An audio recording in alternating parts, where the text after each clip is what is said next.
Welcome back to MSU Tonight. I'm joined in the studio tonight by Grant Cottingham. Hey, buddy. Hello. What's up? It's good. It's good to be here. Following up Dave Chappelle. It's a great show you got here. Oh, yeah. Yeah. No, we had Dave last week. Everyone said that you would do better, Incredible. but I don't believe that. Well, they were right, but I guess. I hear you got a new film coming out. yeah, I got a new movie. Been working on it for several months now. I do not have a release date to get that out of the way, but I'm hoping before 2020 wraps up. It's called The Bitter Life, and it's gonna be a thing I put on DVDs and give out. That's really exciting. Not even for like money, you're just going to give it to people? No money going into it. No money on the back end. So this is a zero budget film. Besides the money I would spend on like food or props here and there, but like no budget, all volunteer stuff. Hey, that's our poster.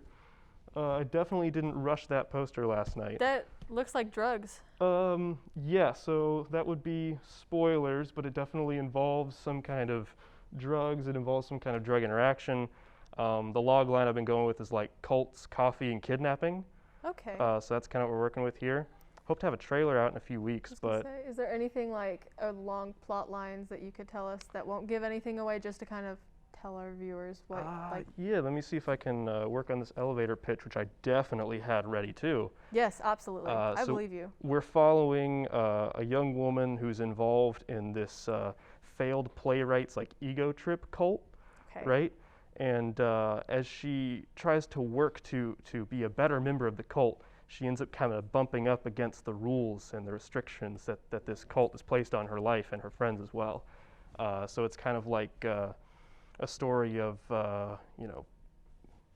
someone kind of trying to break free of the restrictions that they've in many ways allowed themselves to be placed under, and that takes the form of coffee, takes the form of well, I'm realizing I'm probably about to dip into more spoiler territory. You don't have to like tell super much. I just look at drugs and I think Breaking Bad, so. Oh no, it's not too Breaking Bad-ish. Yeah. But no, what I'm most excited about, viewers may not be most excited about this, but it's the movie where I got a slider.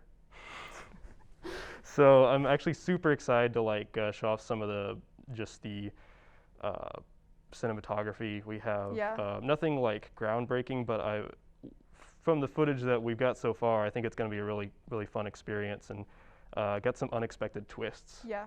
So what prompted this film? Would you just I want to do this? Was it a class? Was it something you just came up with in a fever dream and you said, I have to make this happen? I mean, yes.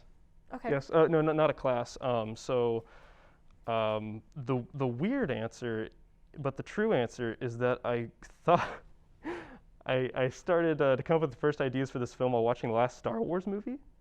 It has nothing to do with Star Wars. I just saw like the most recent one to come out, or the most recent good one, which is none of the. Oh, we last don't have three. to go there yet. Oh, okay. But no, that's a whole other conversation.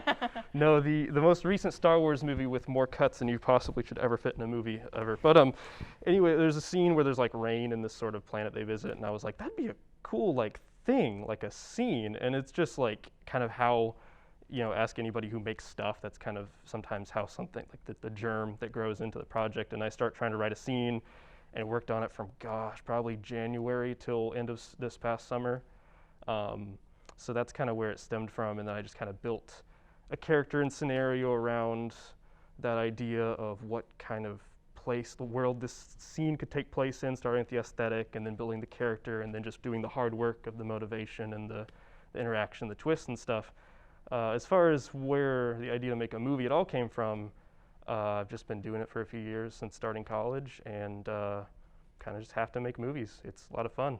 Is this something you want to take further? Are you sending it to any film competitions? Yeah, since I did a film about a year ago called Joy of Driving, sent to a few film festivals. A couple of them accepted it, and so this one I'm going to do the same thing. Okay. And of course, with every project, trying to up my game, make it look better, make it more interesting, and also just get a lot of people on board who know what they're doing. Which, by the way, I feel like I've really failed to mention so far. Lots of awesome people working on this movie that are not Grant Cottingham. So several theater majors from Murray State University. We've got Cody Kane, Abby Ankrum. We got Forrest Calhoun, Katie Easter. They make up the bulk of the cast, and they are doing some real work in this movie. So that's what I'm super excited about. And then, other people, like some TV graduates like Ethan, doing sound work and stuff like that. So we've got a lot of people that actually, I think, take this to another level, which is why, to get back to your question, I'm shooting this to as many festivals as possible. Yeah. Because I think they're gonna like it.